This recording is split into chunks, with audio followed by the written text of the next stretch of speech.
Aku ki nguwebet pengen rabi. Yo rabi karo aku. Tangan dari ojo ya. Aja piye to, wis kadung menyonyong. Wis mending gak usah. Lah nyapa? Apa kowe moh ya karo aku? Engko lo timbang menteot. Lagi apane sing menteot iki? Kowe ora to nek aku ki asline iki ya jujur-jujuran ya ki gongene wong mesti iki mok kowe tok sing tak kandhani. Iya nyapa?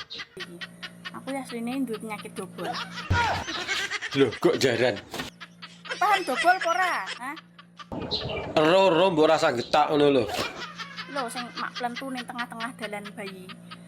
Saruhku dobol ning silit lho. Mosok ning dalan bayi. Gak kena dileboni kuwi, ketatap langsung bengkong manukmu. Wis to rasa samar masalah kuwi. Nggon ki loroso. Medeni. Ndak gur dalan bayi medeni to. Mbok anggap wae. Wis ora usah.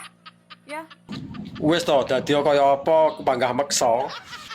nek gelem bolongan kuping gelem ora nek gelem gak masalah. Nyak. Wegah duduk dalane kok.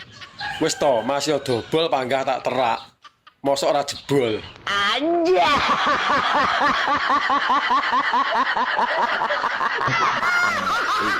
Ini parah nih.